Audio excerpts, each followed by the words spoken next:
कर्मों के होने के विषय में कर्मयोगी की बात कहकर अब भगवान आगे के 2 श्लोकों में सांख्य योग के साधन की बात कहते हैं। नैव किंचित करोमीति युक्तो मन्येत तत्ववित् पश्यन् श्रवणन् स्पृशन् जिघ्रन् अश्नन् गच्छन्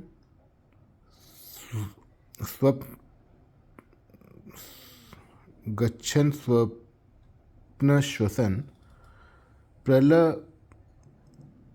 प्रलपन विसृजन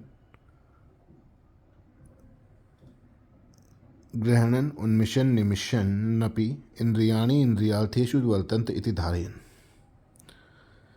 तत्व को जानने वाला सांख्य योगी देखता हुआ, सुनता हुआ, छूता हुआ, सूंघता हुआ, खाता हुआ, चलता हुआ, ग्रहण करता हुआ, बोलता हुआ, त्याग करता हुआ, सोता हुआ, श्वास लेता हुआ तथा आँख खोलता हुआ और मूंदता हुआ भी संपूर्ण इंद्रियों के विषयों में बदत रही हैं, ऐसा समझकर मैं स्वयं कुछ भी नहीं करता हूँ, ऐसा माने। व्याख्या। यहाँ ये पद सांख्य योग के विवेकशील साधक के वाचक हैं, जो तत्विद महापुरुष की तरह निर्भ्रांत अनुभव करने के लिए तत्पर रहता है। उसमें ऐसा विवेक जागृत हो गया है कि सब क्रियाएं प्रकृति में ही हो रही हैं, उन क्रियाओं का मेरे साथ कोई संबंध है ही नहीं। जो अपने में अर्थात स्वरूप में कभी किंचन मात्र भी किसी क्रिया के कर्तापन को नहीं देखता, वह तत्वविद है। उसमें नित्य निरंतर स्वाभाविक ही यह सावधानी रहती है कि स्वरूप में कर्तापन है ही नहीं। प्रकृति के कार्य, शरीर, इंद्रियां, मन, बुद्धि, प्राण आदि के साथ वह कभी भी अपनी एकता स्वीकार नहीं करता। इसलिए इनके द्वारा होने वाली क्रियाओं को वह अपनी क्रियाएं मान ही कैसे सकता है। वास्तव में उपयुक्त स्थिति स्वरूप से सभी मनुष्यों की है, परंतु वे भूल से स्वरूप को क्रियाओं का कर्ता मान लेते हैं। परमात्मा की जिस शक्ति से समष्टि संसार की क्रियाएं हो रही हैं, उसी शक्ति से व्यष्टि शरीर की क्रियाएं भी हो रही हैं, परंतु समष्टि के ही क्षुद्र अंश व्यष्टि के साथ अपना संबंध मान लेने के कारण मनुष्य व्यष्टि की कुछ क्रियाओं को अपनी क्रियाएं मानने लग जाता है। इस मान्यता को हटाने के लिए ही भगवान कहते हैं कि साधक अपने को कभी कर्ता न माने। जब तक किसी भी अंश में कर्तापन की मान्यता है, तब तक वह साधक कहा जाता है। जब अपने में कर्तापन की मान्यता का सर्वथा अभाव होकर अपने स्वरूप का अनुभव हो जाता है, तब वह तत्वित महापुरुष कहा जाता है। जैसे स्वप्न से जागने पर मनुष्य का स्वप्न से बिल्कुल संबंध नहीं रहता, ऐसे ही तत्ववित महापुरुष का शरीर आदि से होने वाली क्रियाओं से बिल्कुल संबंध नहीं रहता। यहाँ तत्ववित वही है जो प्रकृति और पुरुष के विभाग को अर्थात गुण और क्रिया सब प्रकृति में है, प्रकृति से अतीत तत्व में गुण और क्रिया नहीं है, इसको ठीक ठीक जानता है। प्रकृति से अतीत निर्विकार तत्व तो सबका प्रकाशक और आधार है। सबका प्रकाशक होता हुआ भी वह प्रकाश के अंतर्गत ओतप्रोत है। प्रकाश में घुला मिला रहने पर भी प्रकाशक प्रकाशक ही है और प्रकाश्य प्रकाश्य। ऐसे ही वह सबका आधार होता हुआ भी सबके आधेय के कण कण में व्याप्त है, पर वह कभी आधेय नहीं होता, कारण कि जो प्रकाशक और आधार है उसमें करना और होना नहीं है। करना और होना रूप परिवर्तन तो प्रकाश्य अथवा आधेय में ही है। इस प्रकार प्रकाशक और प्रकाश, आधार और आधेय के भेद को जो ठीक तरह से जानता है वही तत्वविद है। इसी प्रकृति और पुरुष के विभाग को जानने की बात भगवान ने पहले 2 अध्याय के 16वें श्लोक में और आगे 7वें अध्याय के 4, 5वें तथा 13वें अध्याय के 2, 19वें, 23वें, 34वें श्लोक में कही है। यहाँ देखना, सुनना, स्पर्श करना, सूंघना, खाना, ये 5 क्रियाएं ज्ञानेंद्रियों की हैं। चलना, ग्रहण करना, बोलना, मलमूत्र त्याग, ये 4 क्रियाएं कर्मेंद्रियों की हैं। सोना यह एक क्रिया अंतःकरण की है। श्वास लेना यह एक क्रिया प्राण की और आंखें खोलना तथा मूंदना ये 2 क्रियाएं कूर्म नामक उपप्राण की हैं। उपर्युक्त 13 क्रियाएं देकर भगवान ने ज्ञानेंद्रियां, कर्मेंद्रियां, अंतःकरण, प्राण और उपप्राण से होने वाली संपूर्ण क्रियाओं का उल्लेख कर दिया है। तात्पर्य यह है कि संपूर्ण क्रियाएं प्रकृति के कार्य शरीर, इंद्रियां, मन, बुद्धि, प्राण आदि के द्वारा ही होती हैं, स्वयं के द्वारा नहीं। दूसरा एक भाव यह भी प्रतीत होता है कि सांख्य योगी के द्वारा वर्ण, आश्रम, स्वभाव, परिस्थिति आदि के अनुसार शास्त्र विहित शरीर निर्वाह की क्रियाएं, खान पान, व्यापार, उपदेश, लिखना, पढ़ना, सुनना, सोचना आदि क्रियाएं न होती हों, ऐसी बात नहीं है। उसके द्वारा ये सब क्रियाएं हो सकती हैं। मनुष्य अपने को उन्हीं क्रियाओं का कर्ता मानता है जिनको वह जानकर अर्थात मन बुद्धिपूर्वक करता है, जैसे पढ़ना, लिखना, सोचना, देखना, भोजन आदि। परंतु अनेक क्रियाएं ऐसी होती जिसे मनुष्य जानकर नहीं करता, जैसे श्वास का आना जाना, आँखों का खुलना और बंद होना आदि। फिर इन क्रियाओं का कर्ता अपने को न मानने की बात इस श्लोक में कैसे कही? इसका उत्तर यह है कि सामान्य रूप से श्वासों का आना जाना आदि क्रियाएं स्वाभाविक होने वाली हैं, किंतु प्राणायाम आदि में मनुष्य श्वास लेना आदि क्रियाएं जानकर करता है। ऐसे ही आँखों का खोलना और बंद करना भी जानकर किया जा सकता है।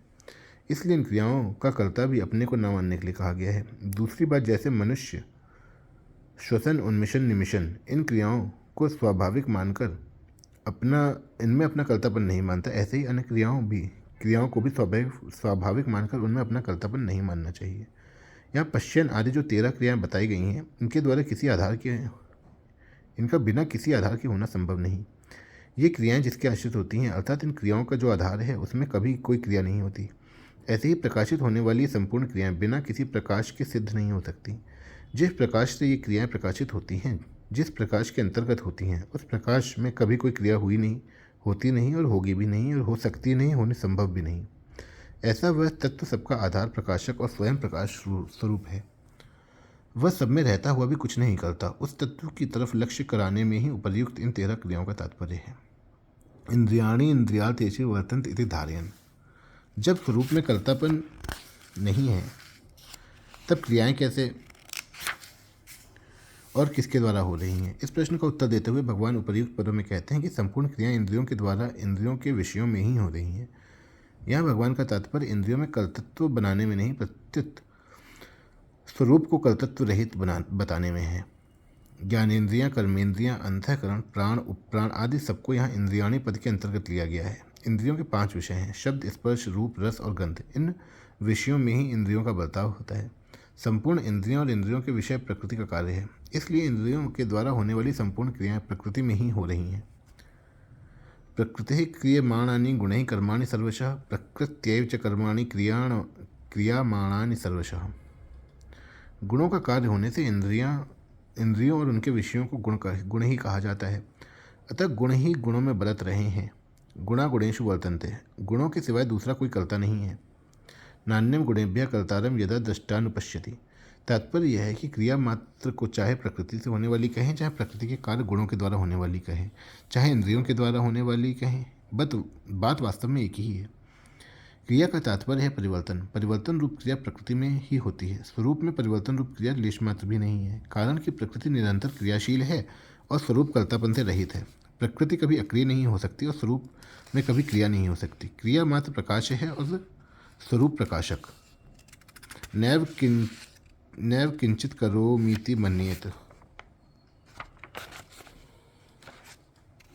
यहाँ मैं स्वरूप से कर्ता नहीं हूँ, इसका तात्पर्य यह नहीं कि मैं स्वरूप पहले करता था।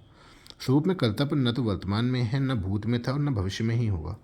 क्रिया मात्र प्रकृति में ही हो रही है, क्योंकि प्रकृति सदा क्रियाशील है और पुरुष अर्थात चेतन तत्व सदा क्रिया रहित। जब चेतन अनादि भूल से प्रकृति के कार्य के साथ तादात्म्य कर लेता है, तब वह प्रकृति की क्रियाओं को अपनी क्रिया मानने लग जाता है और उन क्रियाओं का कर्ता स्वयं बन जाता है। जैसे एक मनुष्य चलती हुई रेलगाड़ी के डिब्बे में बैठा हुआ है, चल नहीं रहा है, परंतु रेलगाड़ी के चलने के कारण उसको चले बिना ही चलना हो जाता है। रेलगाड़ी में चढ़ने के कारण अब वह चलने से रहित नहीं हो सकता है। ऐसे ही क्रियाशील प्रकृति के कार्य रूप स्थूल, सूक्ष्म और कारण किसी भी शरीर के साथ जब स्वयं अपना संबंध जोड़ देता है, तब स्वयं कर्म न करते हुए भी वह उन शरीरों से होने वाली क्रियाओं का करता हुए बिना नहीं रह सकता। सांख्य योगी शरीर, इंद्रियां, अंतःकरण आदि के साथ कभी अपना संबंध नहीं मानता, इसलिए वह कर्मों का कर्तापन अपने में कभी अनुभव नहीं करता। जैसे शरीर का बालक से युवा होना, बालों का काले से सफ़ेद होना, खाए हुए अन्न का पचना, शरीर का सबल निर्बल होना आदि क्रियाएं स्वाभाविक होती हैं, ऐसे ही दूसरी संपूर्ण क्रियाओं को भी सांख्य योगी स्वाभाविक होने वाले लिए अनुभव करता है। तात्पर्य है कि अपने को किसी भी क्रिया का कर्ता अनुभव नहीं करता। गीता में स्वयं को कर्ता मानने वाले की निंदा की गई है।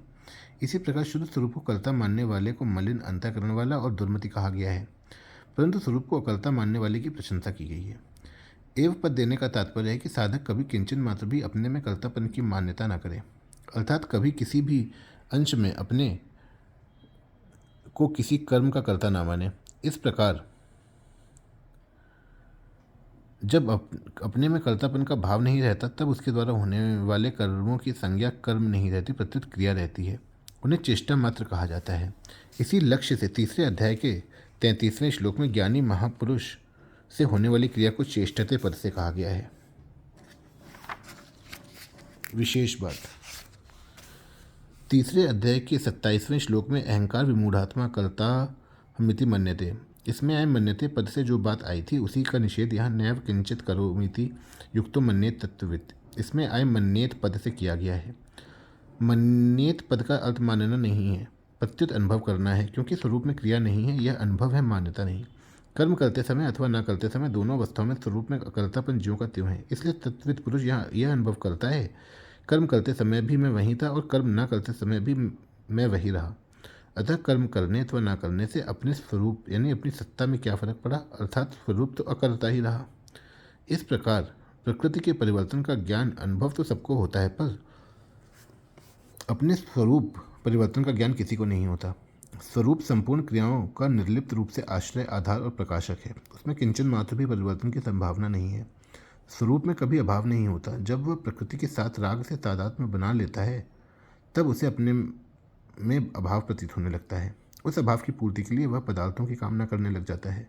कामना की पूर्ति के लिए उसमें कर्तापन आ जाता है, क्योंकि कामना हुए बिना स्वरूप में कर्तापन नहीं आता। प्रकृति से संबंध के बिना स्वयं कोई क्रिया नहीं कर सकता।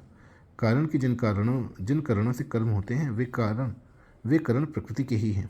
कर्ता करण के अधीन होता है। जैसे कितना ही योग्य सुनार क्यों न हो, पर वह आहरण, हथौड़ा आदि औजारों के बिना कार्य नहीं कर सकता, ऐसे ही कर्ता करणों के बिना कोई क्रिया नहीं कर सकता।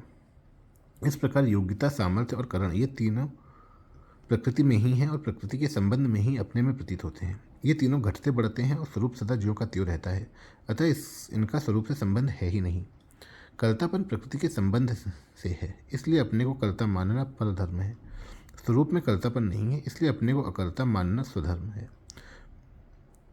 जैसे ब्राह्मण अपने ब्राह्मणपन में निरंतर स्थित रहता है, ऐसे ही तत्वविद अपने अकर्तापन में निरंतर स्थित रहता है। यही नैव किंचित करोमीति युक्तो मन्येत तत्वविद पदों का भाव है। परिशिष्ट भाव। विवेकशील ज्ञान योगी पहले ज्ञानेन्द्रियां, कर्मेंद्रियां, अंतःकरण तथा प्राणों से होने वाली क्रियाओं को करते हुए भी मैं स्वयं कुछ भी नहीं करता हूँ ऐसा मानता है। फिर उसको ऐसा अनुभव हो जाता है वास्तव में चिन्मय सत्ता मात्र में न करना है न होना है। स्थूल, सूक्ष्म और कारण शरीर में होने वाली संपूर्ण क्रियाएं प्रकृति में ही होती हैं, स्वयं में नहीं। अतः स्वयं का किसी भी क्रिया से किंचित मात्र भी संबंध नहीं है। अविवेकपूर्वक अहम को अपना स्वरूप मानने से जो अहंकार विमूढ़ात्मा हो गया था, वही विवेकपूर्वक अपने को अहम से अलग अनुभव करने पर तत्वविद हो जाता है, अर्थात उसमें कर्तृत्व नहीं रहता। वह निरंतर चिन्मय तत्व में स्थित हो जाता है। अहंकार से मोहित होकर स्वयं ने भूल से अपने को कर्ता मान लिया तो वह कर्मों से तथा उनके फल से बंध गया और 84 लाख योनियों में चला गया। शरीर से तादात्म्य होने के कारण प्रत्येक क्रिया में स्वयं की मुख्यता रहती है। मैं देखता हूँ, मैं सुनता हूँ आदि क्रिया तो होती है शरीर में, पर मान लेते हैं अपनी। स्वयं में कोई क्रिया नहीं है, वह करने और न करने दोनों से रहित है। इसलिए शरीर के द्वारा क्रिया होने पर भी सत्ता मात्र अपने स्वरूप पर दृष्टि रहनी चाहिए कि मैं कुछ भी नहीं करता हूँ।